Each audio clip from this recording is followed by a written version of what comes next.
first century and put you to sleep at 11 o'clock at night, 11:30.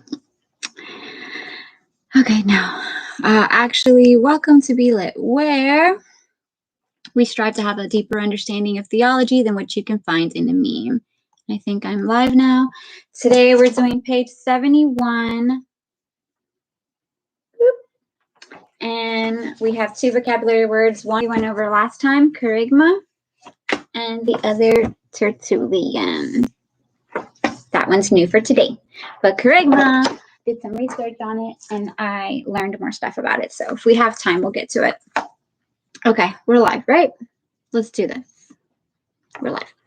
So today we're reading The Growing Body of Material. Oh, I have such a difficult time lining it up here. I can't. There's a picture that I'm trying to show, but it's like difficult. It's a picture of a Roman aqueduct, and I'll read the thingy. Remains of the Roman aqueduct in Caesarea. Cornelius, a centurion of the garrison at Caesarea, was the first Gentile converted to Christianity by Peter.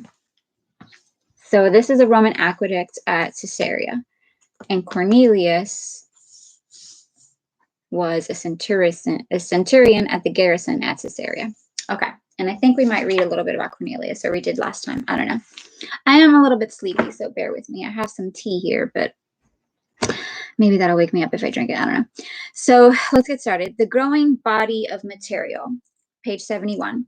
When Peter preached his sermon to Cornelius, he could say, "You know what has happened throughout Judea, beginning in Galilee," Acts 10:37, "and we are witnesses of everything he did in the country of the Jews and in Jerusalem," verse 39.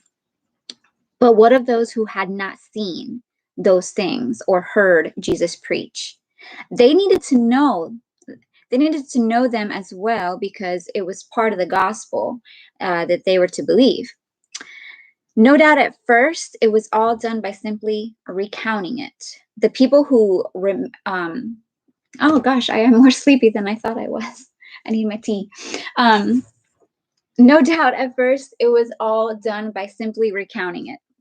The people who heard remembered it, and they mean heard like from Jesus himself or from an apostle, like they heard it firsthand. I think they might be speaking of like from Jesus himself, like the Jewish people. So no doubt at first it was all done by simply recounting it. The people who heard remembered it. But as time went on and the good news spread beyond the borders of Palestine to Cyprus, Syria, and Asia Minor, something more needed to be done.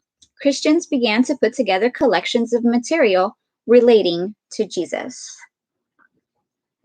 It is possible, but not certain, that one of the first things done was to gather a collection of prophecies from the Old Testament that related both to Jesus's life and to themselves as the heirs of Jesus's ministry.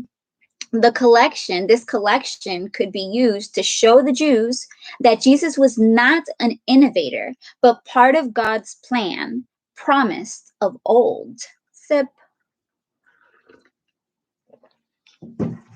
Okay. Where was I? It would also provide the Gentiles, of course, just being a word for non-Jew. It would also provide the Gentiles who knew nothing at all about Israel with some background for their understanding of Jesus, Israel's Messiah. In all, there are about 80 such prophecies recorded in the New Testament that cover everything from Jesus's pre-existence to his birth, life, death, resurrection, and the outpouring of the Holy Spirit.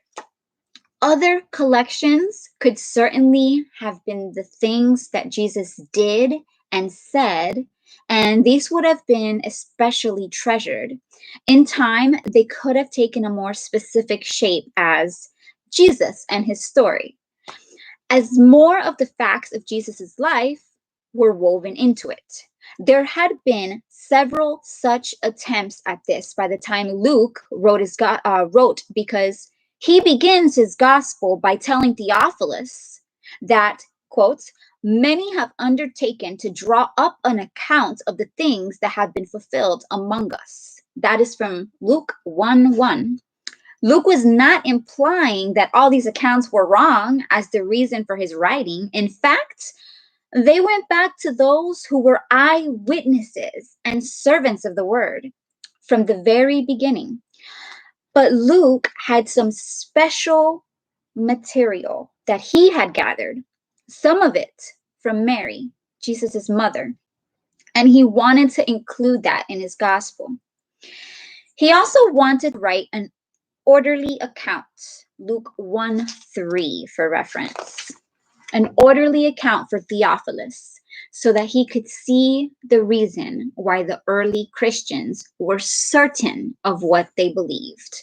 So a little more background, and it'll probably get to it later, but Luke, from what I understand, he was a doctor, and so he was educated and interested in what the book quotes an orderly account. And you can look at that reference of what they're referring to when they say orderly account from Luke 1:3. So now for the blue box, that's extra credits. How much time? I'm going to go a little bit more than yesterday today because we have extra credits. So I'll really put you to sleep. So the apostles and the gospel. Okay, this box, this indigo colored box here is quoting a dude named, where's my flashcard? Tertullian. Okay, did a little research on him today. I will say that this is probably a tough read. As I read it in English, it's probably not going to flow very well like the way people speak today, and that's probably because it was originally in Latin, because he wrote most or all of his writings were in Latin. He was, I'll just tell you now who Tertullian is. Whatever. Nobody's watching anyways. Catch it in the replay if you want to. So Tertullian was a polemicist, an apologist, a debater. This is from like Google. Tertullian was a prolific early Christian author from Carthage in the Roman province of Africa. Side note, I YouTubed more about him, and he's like revered from what I learned today, he's revered as the beginning of Christian thought from Northern Africa. So like, if you want to know what Northern Africans thought of Jesus, I guess Tertullian is your guy, basically. I'm not a teacher. That's just what I YouTubed. Do your own research. Tertullian was a prolific early Christian author from Carthage in the Roman province of Africa. He was the first Christian author to produce an extensive corpus of Latin Christian literature. He was an early Christian apologist and a polemicist against heresy, including contemporary Christian Gnosticism. So anywhere there was heresy, Tertullian was there debating it. So what's a polemicist? It's I had to Google that word too. It's a debater, and Google gave me some examples of polemicists that we might know of. An American polemicist is Thomas Paine, who wrote Common Sense. Moving on, what else did I research today about Tertullian? I don't know.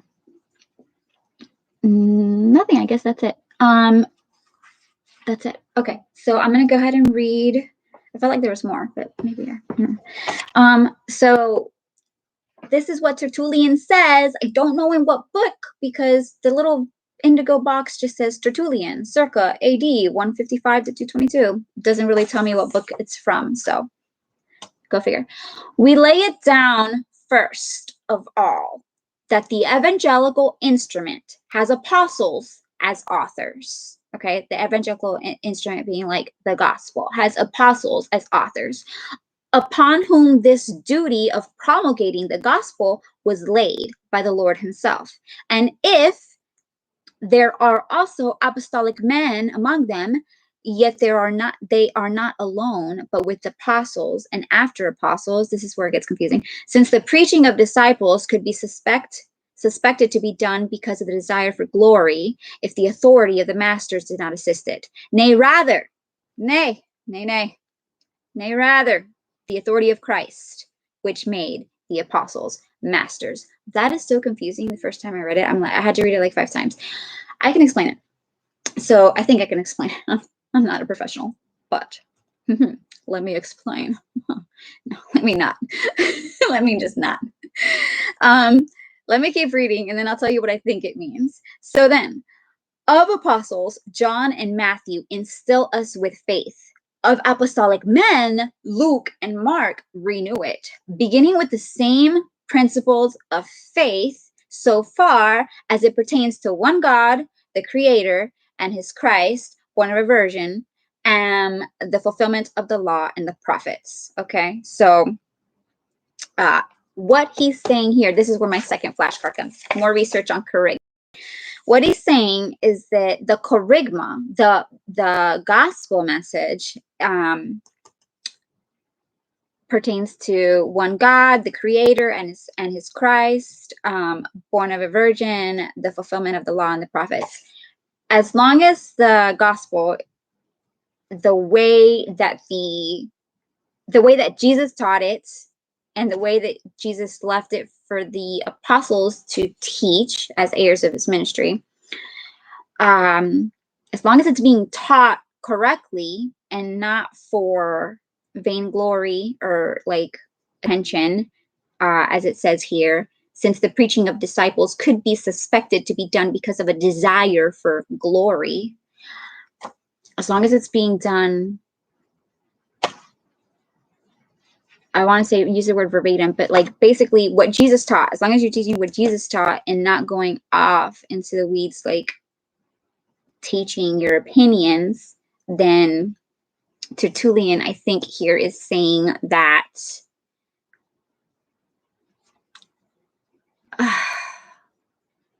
that you're like basically a disciple in modern day in the same vein, I guess, the same branch tree as the apostles, which he calls here masters. Like I said, the language here is funny because I think it was translated from Latin. So it's like, what does it mean? So I think that's what he's saying, because he goes on to say and explain that John and Matthew, this is the apostles. These are the apostles, John and Matthew. They actually like lived and learned from Jesus himself, instill us with the faith. But then it goes on to say that Luke and Mark, which would be like second generation, they may have met Jesus, but they were not apostles. They may have eyewitnessed, but they were not actual they weren't one of the 12. So then it says Luke and Mark renew it. So I think that's kind of like what Tertullian is trying to say here. Because remember, yesterday we learned about the word kerygma. So this whole like section is teaching us about kerygma. It's about what the story is. And that's the other thing I had for extra credit. Kerygma in the glossary is a Greek word meaning proclamation, used in New Testament theology to designate the message of the early church concerning life, death, resurrection of Jesus Christ, as preached to those who had yet to receive Christ. You'll hear that referred to as tenets of the faith or pillars of the faith. And I think that's kind of what Tertullian is saying here. That, yeah, I don't want to put too many words into Tertullian's, but it's just me trying to understand what he's saying. Anyways, that is all of today's reading. And I guess I just go ahead and see what lies here ahead for tomorrow. Tomorrow is the distinctive gospel form. I have no idea what that is. I did not. Oh gosh. Didn't I? Okay. we still live over here? Okay. Anyways, tomorrow is the distinctive gospel form in a picture. So I want to end by just saying one more little thing that I learned about kerygma. So I think from what I understand on the Googles, it's pronounced kerygma, kerygma. And it's a Greek word, so I'm not Greek. I have like 2 Greek friends. I'm not going to ask them how to pronounce it. It's okay. It's not that important. Kerygma. That's what the Googles say. And I learned on the Googles that it is related to another word that I like that's really cool. It's related to Caruso. Caruso is my son's name. Caruso is what I named my little boy. And I named him that because it's one of the cool words that I learned, you know, when I was like a teenager. And it stuck with me. Like that word just stuck with me.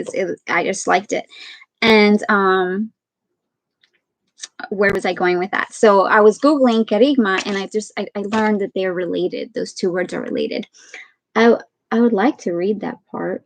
Here, yeah. So I did also try to look up how to say Caruso in Greek. And so I'm going to rabbit trail real quick. Caruso pronunciation Greek. All right, let's try this one. This one has the Greek letters, so it looks legit.